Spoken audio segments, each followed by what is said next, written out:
All right, Harry, welcome to Unsupervised Learning. Hey, Daniel, great to be here.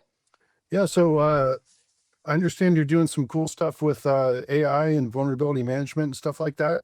Can you tell me what you're working on?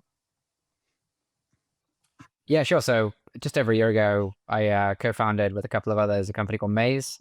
We just came out of stealth maybe like 2 months ago now. So really quite recent, but super experienced team. And what we've been doing is building basically a series of AI agents that can deeply interrogate and understand a vulnerability. So kind of can go off and do the kind of analysis that like a really experienced security engineer might be able to do into a vulnerability, do it completely automatically. And by doing that, we can do it over like hundreds of thousands or millions of vulnerabilities all at once. And therefore, we can get people out of this like constant hell that we found ourselves in our old jobs, and I know plenty of others have been, where you're just constantly firefighting like an endless backlog of vulnerabilities with kind of no hope in sight. Yeah, hopefully we're starting to help people out of that mess. So yeah. Okay, interesting. So yeah, I've got some thoughts around this. So are you focused on the vulnerability? Or are you focused on like the context of the org? Like where do you think you're going to get the most like signal or benefit when it comes to the actual remediation? Because I've done a whole bunch of vuln management in my career as well, and it seems like the problem is always remediation as opposed to like the prioritization of the vulns. What are your thoughts? Yeah. So one of the interesting things that we found along the way, and our gut going into this was like the volume of vulnerabilities is so ridiculous, and it's like, as people know, like it's climbing crazy like year on year at the moment. The volume is so high, like the problem doesn't make sense because the volume is just so high. So people end up with all these different approaches to it, prioritization and scoring, and can we use EPSS and Kev and all these different approaches. And the premise that we've come at it from is, if you go and chat to, and I'm sure maybe you were one of these people once upon a time, like go chat to a team that's dealing with this day in, day out, and say, okay, if you were to go look into, like start with the top vulnerability on your list. If you were to go into look into it for like 2-3 hours in the context of your environment, what would you find? Right? And then theoretically, if you could do that over every single one, what would you find? And how big would that list be relative to your current list? Right? And invariably, and maybe you disagree with this, but like most of the time when we ask people that question, they're like, the answers range from like, it would be 80% bigger to like the most extreme one ever was like 99.99% bigger. I think I've seen one true positive ever, which I think was a bit bold, to be honest. But Yeah. but the premise is basically like, if you spend time with them and if you try and actually deeply understand what the attacker would need to have to do to exploit it and what your environment is actually like, a huge proportion of the time, the vulnerability just isn't there. Like it is not in any way, shape, or form exploitable. And so when we've been building all these prioritization criteria over the years, we've been like shuffling this pack of cards where most of the pack of cards should never have been in the first place, right? We should have just been removing, 48 of the 52 cards or whatever, and focusing on those four rather than trying to figure out how to sort them 1 to 52.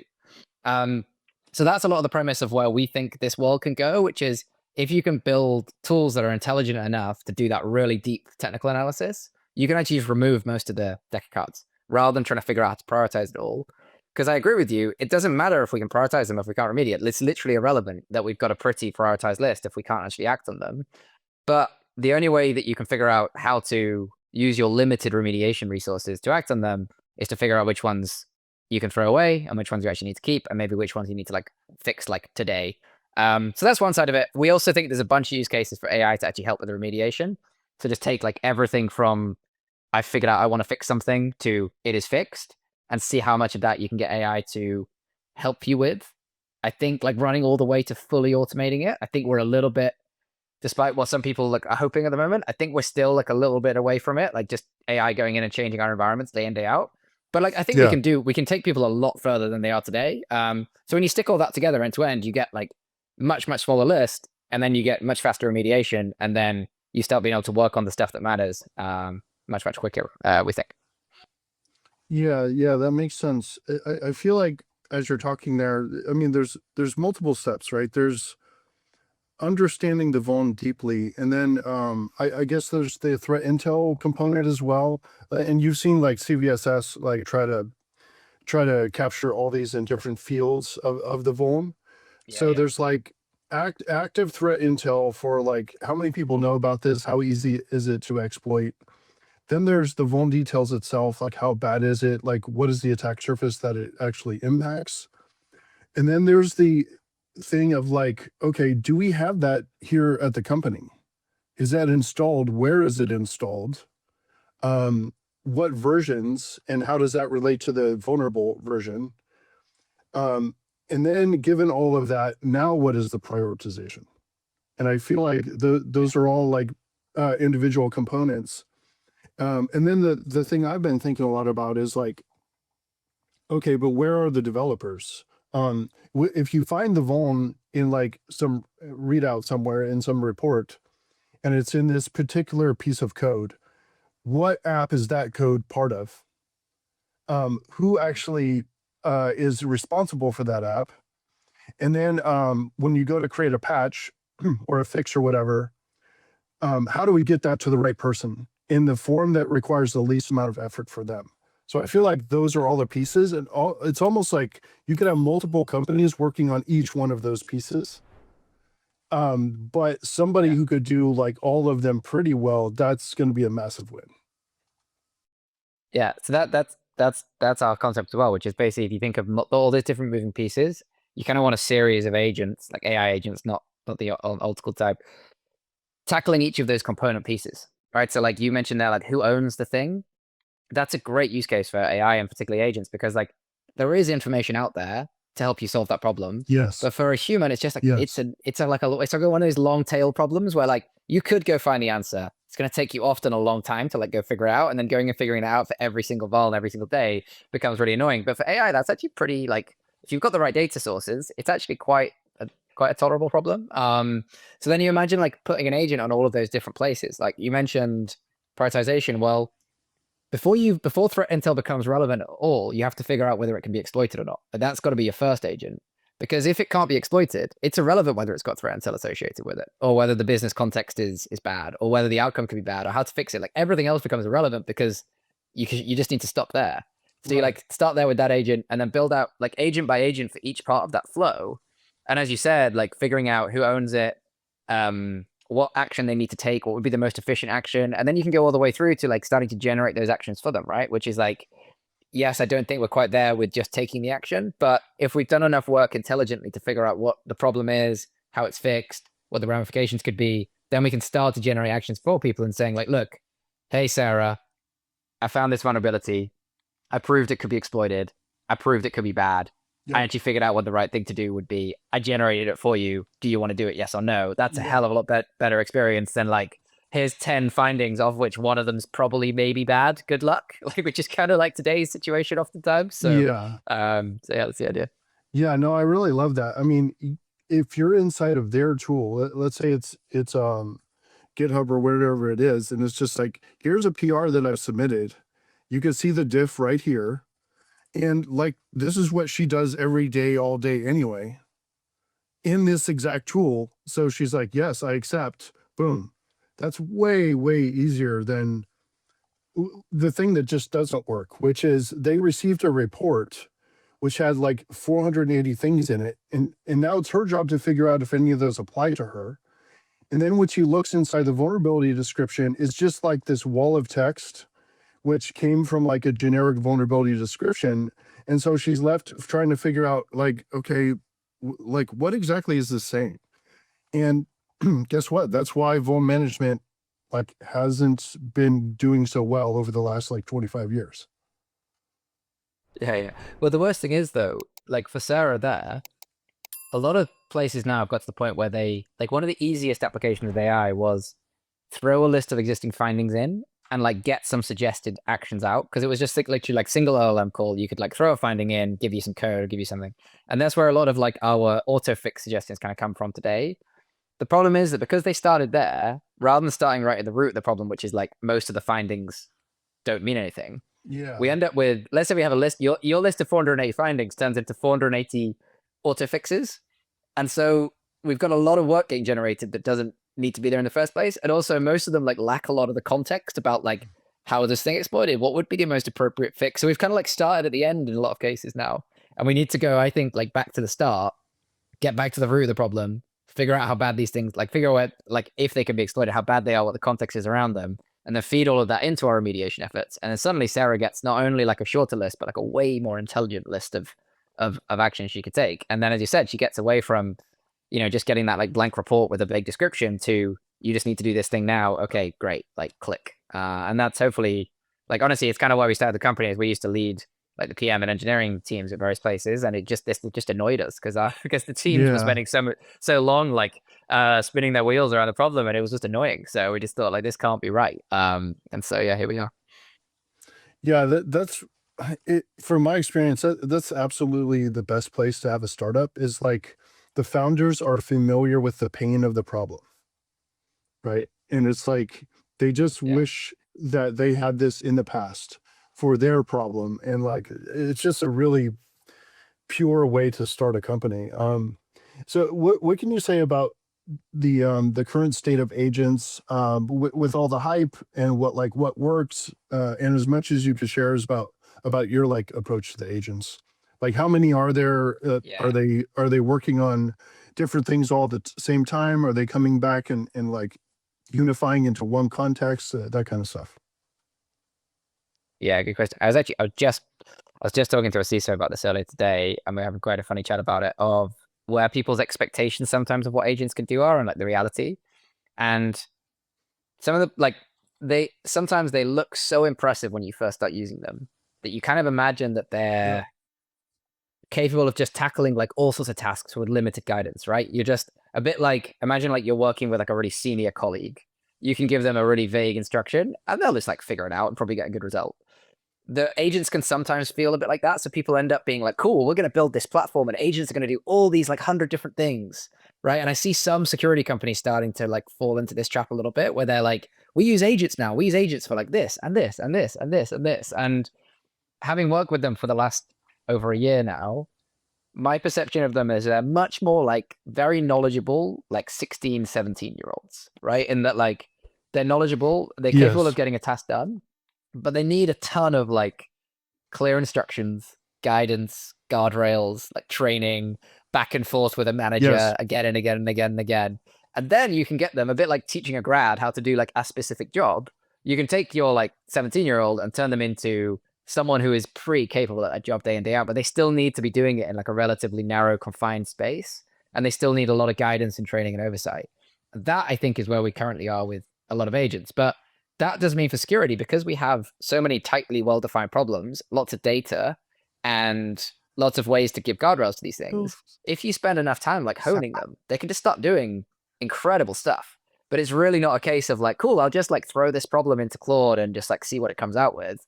Because a lot of the, A, that's gonna be very expensive a lot of the time if you do it without any optimization. B, you're gonna end up with like such an unpredictable result that you're gonna go off the idea entirely.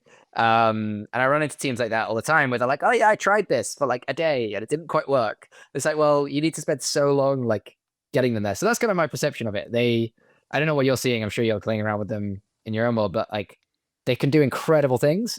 It just takes work, basically, would be the summary. Yeah, yeah, very much agree with that. Yeah, I just got done talking to Matthew Brown, who led the AIXCC competition. Are you following that whole thing? The Yes, yeah, it's vaguely followed it. Yeah, this DARPA competition, and it's open source project, and basically they all released their things. I'm not sure if anyone's messed with them yet, but the idea was to just go and find vulnerabilities on GitHub, and then you have to be able to fix them. So that's this multi-year competition from DARPA. So I was talking to him about this agent design thing, and he was like, yeah, the first most important thing is like break the problems into categories. And the category is, should you even be using AI at all for this? Right. So, and try to do as much with regular deterministic code as possible. And like, because too much intelligence is a thing, too much creativity is a thing. And especially if you ask a model, does this look vulnerable to you? They will try to find a way to say yes, right? So it's like it's Yeah. this weird balance between deterministic code and then using intelligence where you have to. For example, does this look like a cat? You can't use deterministic code for that. You have to use ML or AI or whatever for that. but like this whole system design thing is really fascinating to me. Yeah. Your example of like, does this look vulnerable to you is a great example of where like the agents aren't at that level of competency. It's too broad and too vague for them. Like like a human may not even be able to answer that. Like you line up 10 humans and they might give you a bit different answers anyway, let alone what agents would give Yeah. you. So yeah, you're right. I think like the nature of it is how do you distill it down to smaller and smaller and smaller questions and like make it impossible to get it wrong, given the knowledge that it has and like the ability that it has. And again, much like imagine you're like leading a team of like new grads. Like you're not going to just ask them vague stuff at the start of the day and see how they get on like a week later. You're going to give them all very like tight, refined tasks. You're going to keep checking in on them. And then you're probably going to like aggregate their work at the end, and then you're going to come out with something useful, hopefully. And I think that's much more like where we are. Yeah. So what is the product that you have? What does it do? Like, how does it work? Like, what sources are you pulling from? Are you aggregating other vuln sources? Are you finding vulns yourself? Like, what does the workflow look like for somebody using it? Yeah, so in essence, it's really just a way of going from like, I have a potential risk, I need to investigate it, I need to figure out how bad it is, and I need help fixing it. Like that's really the workflow that it does. At the moment, it does that all with cloud CVEs. So basically, like cloud infrastructure, VMs, containers, etc. Pull in the vulnerabilities that are found by scanners, investigate every single one of them, come away with that 10% as long list. And then within that list, prioritize the very, very, very small number that are going to lead to something bad happening and then help people fix them. So that's the flow at the moment. Like cloud vulns in, like human level triage, I guess, in the middle, and then like fixes come out the other end. And as you can imagine, then as we build out that platform, it gives us more and more potential to throw more and more different types of data at that same platform. But for now, very kind of focused on just cloud CVs. Yeah, that makes sense. And so, um, pretty much the top products that are out there, like when they're emitting vulns, you can just consume from them. You can connect to them and get their vulns as a list, essentially. Exactly, yeah, because it's always been a very integrative kind of like area of VM, as you probably know, and so yeah, I think people are very used to kind of like aggregating data from scanners and bringing it around and stuff like that. This is a big twist on that because rather than like aggregating it and putting some kind of score on top of it or something, you're like aggregating it and then letting AI kind of like investigate everything like a human would have done, and then coming away with a very different answer at the other side. But yeah, we basically pull from APIs, pull from the cloud environment, gather all the context, pull from other systems if we need to sometimes to like gather more context to help us with our assessments, and then create actions at the other end. But it's meant to, as I said, the analogy is just always like what would like Daniel 4 years ago or something have done, like trying to solve this internally? Like what would you have gone and if you had the time, like what would you have gone and looked at? What data would you have gathered? How would you have put it all together? And then how do we do that automatically, basically? Yeah, I really love that framing of AI. Like, I try to discourage people, especially who are negative about AI, from thinking of it like as some special tech and just imagining it as extra eyes and hands. And to your point, right Yeah. now, 16 and 17-year-old eyes and hands, right? So it's like, Yeah, yeah.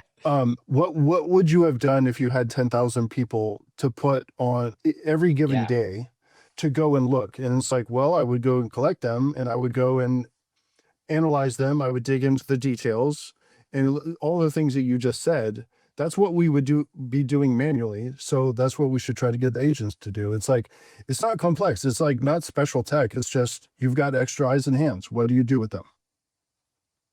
Yeah, exactly. And they don't get bored. And you Yeah. can use as many of them as you want within reason. And that's Yeah. why I think a lot of people get wrong sometimes. Is like they try and like they try and just think like, okay, like there is like human jobs today and there is what AI can do, and like it's just a one for one fight. But it's not. It's more like what is all the long tail of stuff that like 4 years ago I couldn't write software to help me with, but now I can use software to help me with. And like, what's that long tail of stuff that I'm never ever going to get time to do, but would be useful if I do enough of it and I can aggregate it all up? Like, that's where the value is today. And this insecurity, security is absolutely full of use cases like that, where like theoretically we would like to go and look at a bunch of stuff, read a bunch of different data points, pull it all together, come up with conclusions, etc. But we just don't have the time. So, yeah, I think hopefully people are starting to figure that out, which is like it doesn't have to be just like a one-to-one with what a human is doing. It's more like what's the list of stuff you would do if your day was 100 times longer or something? Yeah. Yeah, that's right. And Yeah, I've been thinking about this limitation to creativity. Like I call it a type 3 limitation because there's two others, but the limitation is basically not realizing, because we grew up in the past, obviously, that's the way time moves, is forward. And it's like um, we just have blocked out a million different things that we could be doing in life and at work or whatever. And so I kind of think of like how many logs are actually streaming into a given organization, right? Let's say terabytes per day, depending on the size of the company. And like the natural assumption over the last 20 years is, well, we could look at, 0.01%. So let's try to find that 0.01%. And so we without even knowing it, we have these invisible barriers on us.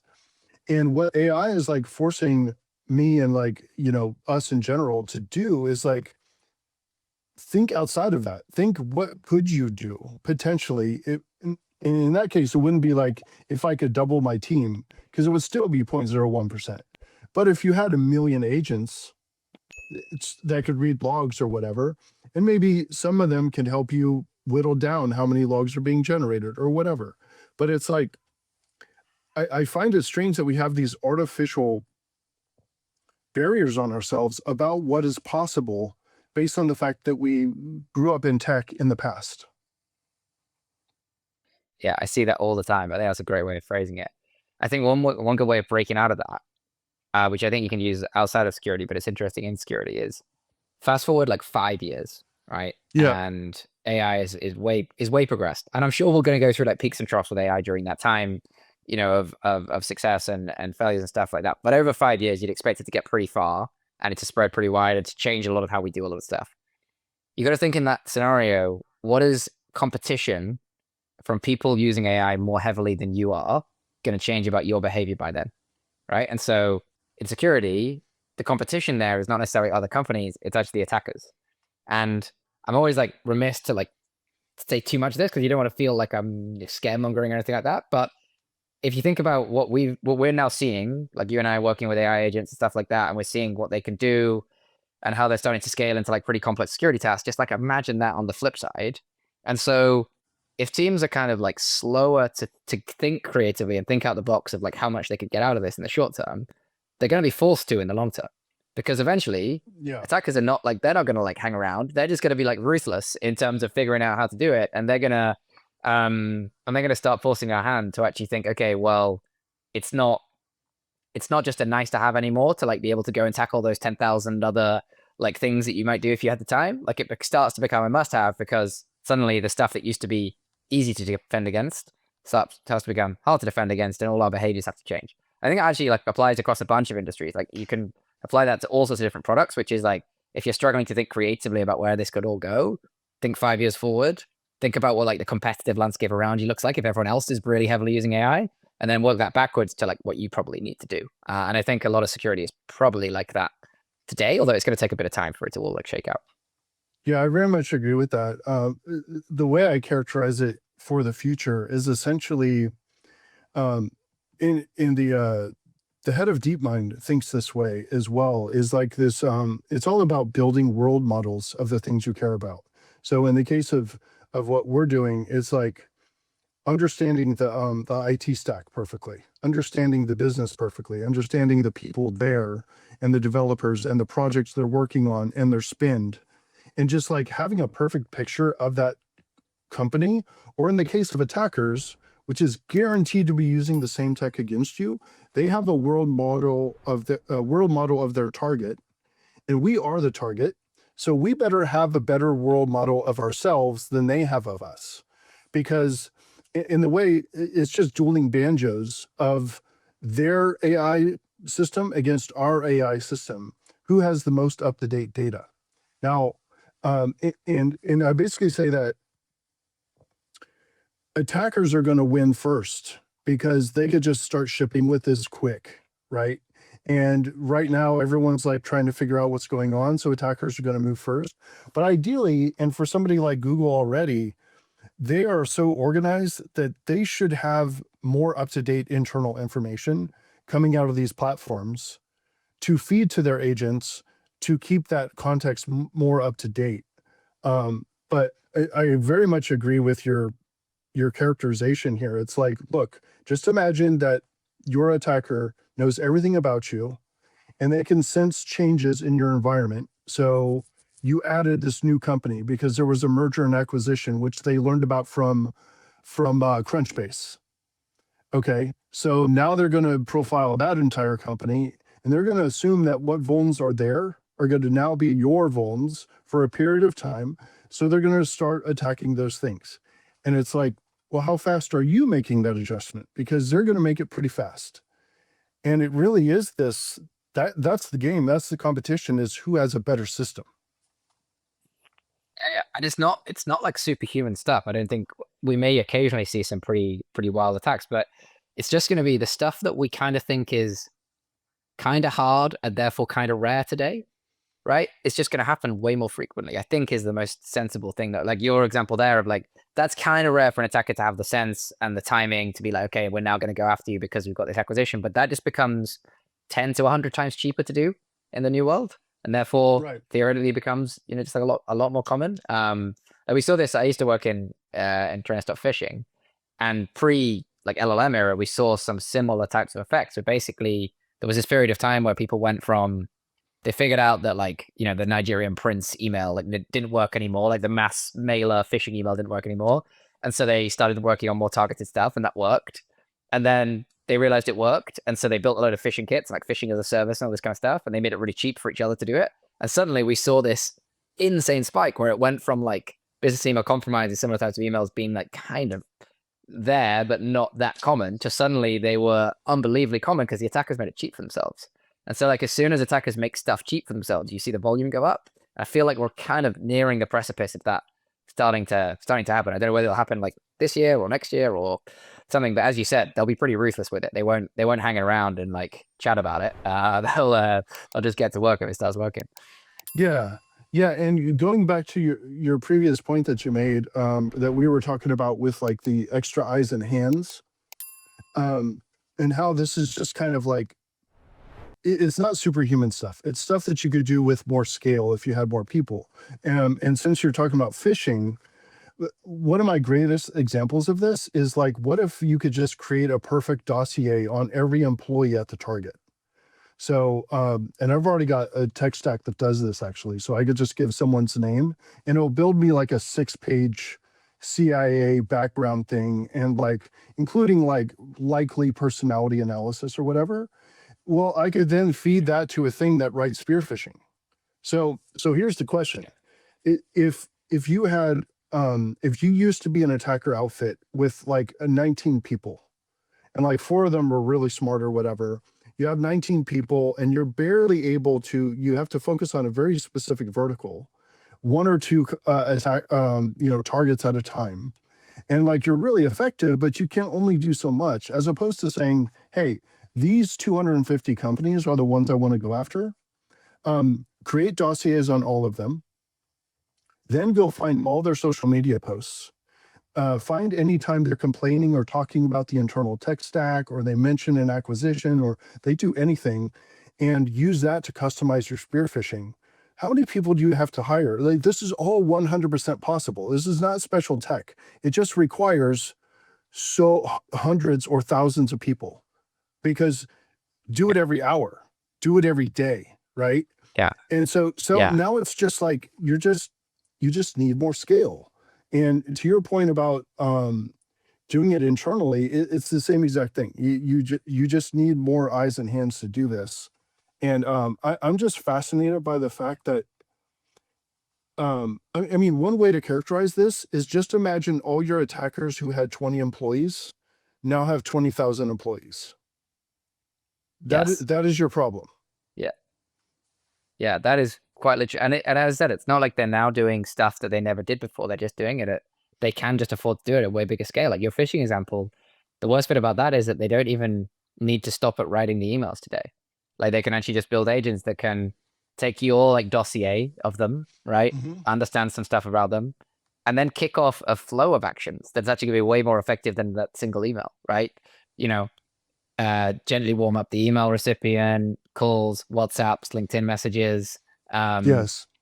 real sounding voice calls, like if they really want to get Right. into it, fake web pages, like that is all now in the remit of stuff that used to take a single person dedicated on that task, right? Like days at a time to get all that stuff done repeatedly. To if you can at least give agents like a certain level of guidance around how to do it, like that could be, maybe not that cheap yet, but like reasonably cheap relative to what it used to be. And so, yeah, I think your analogy of imagine your attackers are now 10 to 100 times in size each outfit, which they are. Like a lot of them are just businesses, right? And so they're going to use AI Yeah. in the same way we are, like make us more efficient. So yeah, I think security as an industry has to work backwards from there. Like imagine that that's the current state or the future state, and then work backwards from there. And what does that change about our current perceptions? Because I think a lot of our current ways of dealing with problems are, well, this will kind of be fine in today's world, right? It's like, Mm-hmm. like I can deal with this many, like back to initial conversation, I can deal with this many open vulnerabilities, or I can deal with this slower way of responding to something, or I can deal with this slower a speed to get myself back online in the worst case scenario, whatever it might be. It's like, oh, we can deal with that. It's probably within the bounds of okay. But if all the attackers get 10 to 100 times bigger, in your words, by getting more leverage, then which of those things are still okay and which are not okay? And then how do we start adapting what we do today in response to what that's going to look like? As I said, I don't know how quickly all that's going to happen, but Right. it's very hard to make a good argument why it's not going to happen. Yeah, totally agree. And I guess that one of the most tangible ways of thinking about this is like how large can you tolerate for a window of vulnerability?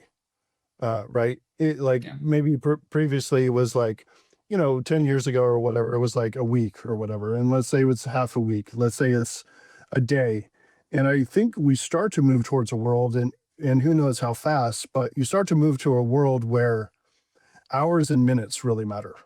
Um, where if you have an exposed S3 bucket before it, I mean, it takes time for the tech and very few people who were automating that stuff to actually find that exposed bucket or whatever. I think that goes down to minutes, eventually, potentially even seconds. So yeah, I find the whole thing really fascinating.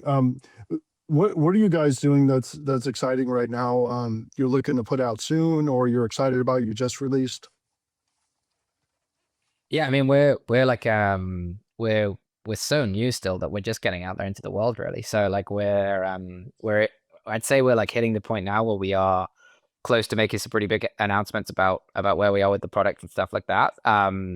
But yeah, I think what we are excited about in particular at the moment is we've kind of like cracked a lot of the triage side of the problem, right? Of like, how do I understand which of my vulnerabilities matter? Where we're excited a lot at the moment is like, how do we start helping people more and more with the remediation side? And as I said, I think for now that's more about like cutting down all the human work to a smaller window as possible.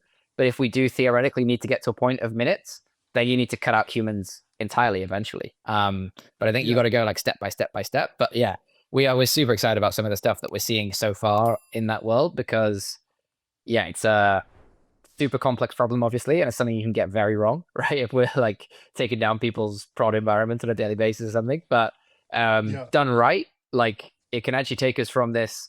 We're just like shuffling big lists of red around, which is kind of what it feels like sometimes the last few years, to a point of okay, we actually feel like we're making like tangible progress day in day out without a ton of effort, and then maybe all those engineers and SREs and all the other people involved can suddenly go and spend 5% more of their time or something like that just shipping product, and then hopefully everyone wins at that point. So yeah, we're really excited about getting more into that side, and also just excited about having the initial version of the product now out there in the world, and people starting to use it. No, it's awesome. And where can people learn more about it? They can catch up with me online, my LinkedIn or Substack. Feel free to reach out to me there. We also have our website, mazehq.com, where you can kind of catch up a bit more on what we're up to. Well, very cool. Harry, thanks for the chat. Very cool conversation. Yeah, I really enjoyed it. All right, take care.